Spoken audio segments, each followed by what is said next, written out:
जितने भी संसार में हैं,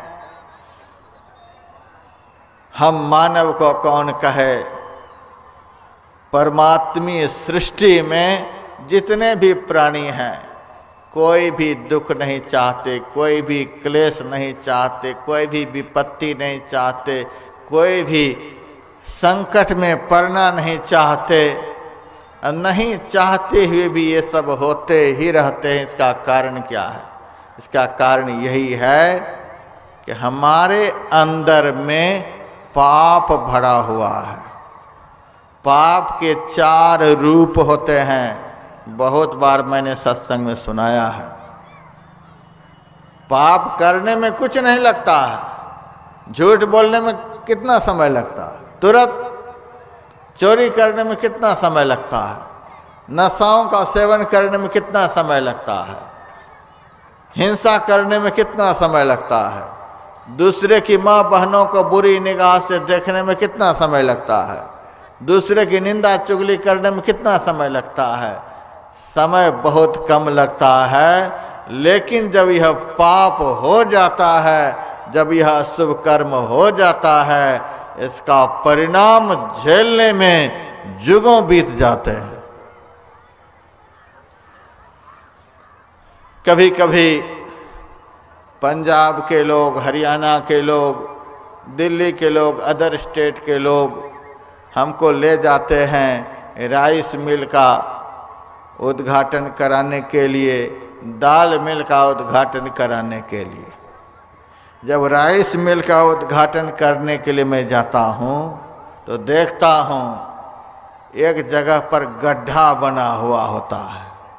उस गड्ढे के पास धान की बहुत सारी बोरियां पड़ी हुई होती है। वहीं पर एक हरा और एक लाल रंग का बटन भी होता है।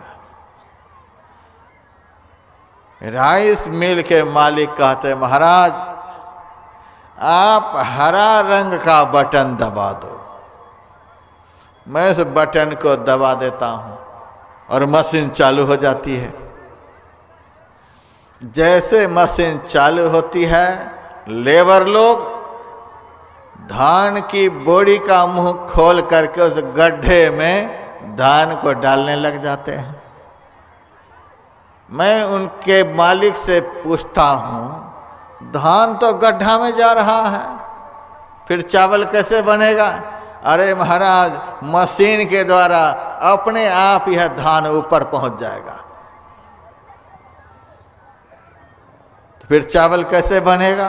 अरे महाराज चलो हम दिखलाते हैं, सब जगह दिखलाते हैं, चलो। ले जाता है अंदर ही अंदर, अंदर ही अंदर।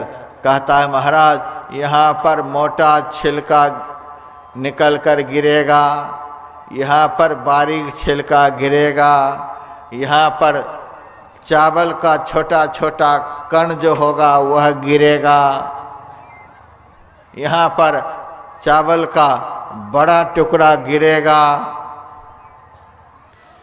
फिर आखिर में ले जाता है एक कमरे में। महाराज इस कमरे में पॉलिश होकर के फ्रेश चावल गिरेगा। बोरी लगी हुई होती है, अपने आप चावल उसमें भरता जाता है। मशीन से बोरी का मुंह सिलता चला जाता है। अपने आप मशीन पर बोरी लदती चली जाती है, ट्रक पर लोड होता चला जाता है। धान डाल रहा है कहाँ गड्ढा में, कहाँ फ्रेश होकर पॉलिश होकर के चावल निकल रहा है। हमने मन में सोचा है तो कमाल हो गया, गिरता है कहाँ, निकलता है कहाँ। यह सब देख सुन लेने के बाद फिर जब ध्यान पर बैठते हैं, और ध्यान के समय जब अंदर में अंधकार का दर्शन करते हैं, तो मन में होता है कि ऋषि मुनियों ने धर्म ग्रंथों में लिखा है कि शरीर के अंदर में सब देवता रहते हैं, सब विद्याएं रहती हैं, सारे तीर्थ रहते हैं, भगवान भी रहते हैं, और भगवान के यजमान जो यह आत्मा है वह भी रहता है। सब इस शरीर के अंदर में ही, लेकिन हमें तो कुछ भी नहीं दिखलाई दे रहा है। हम तो अंदर में घोर अंधकार को देख रहे हैं। यह अंधकार कहां से आ गया?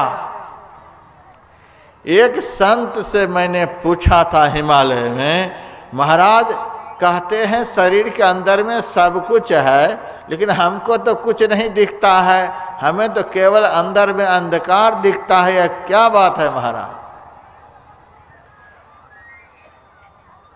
तब उन्होंने मेरे से कहा, जीवन में कभी झूठ बोले हो? जीवन में क्या, बोलते ही रहते हैं महाराज। चोरी भी किए हो जीवन में कभी? हाँ महाराज, बचपन में वह भी हुआ है। नशा का सेवन भी किए हो? नशा का सेवन तो नहीं किए हैं, करने वाले का आसपास में बैठे हैं तो उसकी खुशबू तो कुछ मिली ही है। अच्छा, हिंसा भी किए हो? अरे महाराज, यह तो रास्ते चलते हो ही जाता है। व्यभिचार भी, वे भी हमारी पापनी दृष्टि मलिन भाव से किसी को देख ही लेती है। दृष्टि के द्वारा भी व्यभिचार होता है। कान से भी गलत बात को जो सुनते हैं व्यभिचार हो रहा है। हाथ से छू भी लेते हैं किसी को मलिन भाव से, हाथ से व्यभिचार होता है। मलिन भाव को लेकर किसी के पास पैर से भी जाते हैं तो पैर से भी व्यभिचार होता है। मुंह से भी किसी के द्वारा गलत बात बोलते हैं तो मुंह के द्वारा व्यभिचार होता है। मन से भी किसी के लिए गलत सोचते हैं तो मन से भी व्यभिचार होता है। तन से तो कम लोग करते हैं, लेकिन इन समग्र इंद्रियों का जो शास्त्र विरुद्ध उपयोग हो रहा है, यह भी एक व्यभिचार ही है। यह भी हो ही रहा है महाराज। मैंने कहा यह सब हो रहा है महाराज। तब उस साधु ने मेरे से कहा, झूठ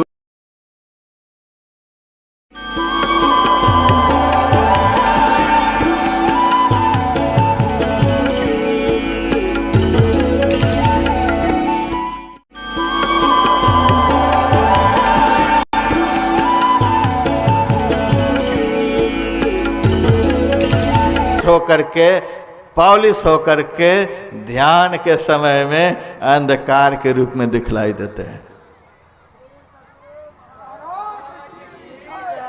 कभी न कभी कुछ हमसे हुआ है, हो रहा है, जो फ्रेश होकर के, पॉलिश होकर वो ध्यान के समय दिखलाई देता है।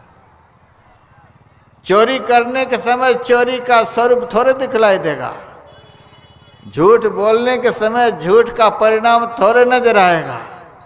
नशा पीते समय नशा का प्रतिफल थोड़े सामने आएगा। पाप करते समय पापियों को पाप का दर्शन थोड़े होता है। जब भजन करता है तब पाप का स्वरूप सामने आता है। पाप करने में कुछ नहीं लगता, लेकिन पाप जब मनुष्य से हो जाता है तो पाप 4 रूपों में पापियों को दिखलाई देता है। पाप के 4 रूप होते हैं। बढ़िया से सुन लीजिए। फिर भी यदि पेट नहीं भरे तो करते रहिएगा। पाप का पहला रूप, आंख बंद करने पर अंधकार के रूप में दिखलाई देता है। सब कुछ हमारे अंदर में, सब किछु घर मही बाहरी नाही, बाहरी टोले सो भरम भुलाही, गुर प्रसादे जिन्हें अंतर पाया, तो अंतर बाहर सुहेला जो। सब कुछ हमारे अंदर में है। गुरु नानक देव जी कहते। दूसरी जगह कहते, घर माही अमृत भरपूर है, मनुखा साधु न पाइया, जीव कस्तूरी मिरगन जाने, भ्रमदा भरम भुलाइया। इस शरीर के अंदर में ही अंतर ज्योति रूपी अमृत, अंतर नाद रूपी अमृत उमड़ रहा है, लेकिन हम पापी को वह उमड़ता हुआ प्रकाश, वह उमड़ता हुआ शब्द न तो दिखलाई दे रहा है न सुनाई दे रहा है। देहस्था सर्व विद्याश्च, सारी विद्याएं शरीर के अंदर में, एक भी विद्या का दर्शन नहीं। देहस्था सर्व देवता, सब देवता हमारे अंदर में, लेकिन हमें एक भी नजर नहीं आते। सारे तीर्थ हमारे अंदर में, लेकिन एक भी तीर्थ का दर्शन नहीं होता। एक बार पंजाब में हम सत्संग कर रहे थे। सत्संग स्थल से जब निवास के लिए जा रहे तो रास्ते में कैसेट बज रही थी।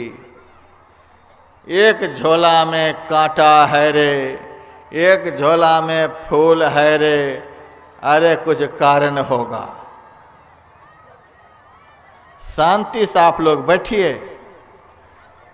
एक झोला में कांटा है रे, एक झोला में फूल है रे, अरे कुछ कारण होगा। हमारे मन में हुआ, यह क्या बात है, यह क्या बात है। एक झोला में कांटा है, एक झोला में फूल है, यह कांटा क्या है, यह फूल क्या है। जो इस पंडाल में बैठकर सत्संग सुन रहे हैं वह तो फूल है, और जो इस पंडाल में खड़े होकर के शोर मचा रहे हैं वो पंडाल के कांटे हैं। तो शांति से सब बैठिए, कांटा नहीं बनिए सत्संग का। क्या अनर्थ हो गया। और यह भी सुनिए, आपका जन्म जन्म का किया हुआ पाप आपके अंदर में कांटा बन करके चुभता रहता है। वही पाप अंधकार के रूप में आपके सामने, भजन के सामने प्रकट होकर चुभता है। भक्त को भजन के समय अंधकार देखने में अच्छा नहीं लगता, वह कांटा चुभता है।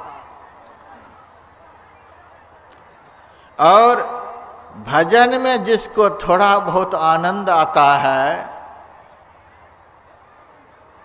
वही फूल है। भजन का आनंद फूल है और जन्म जन्म का पाप ही कांटा है।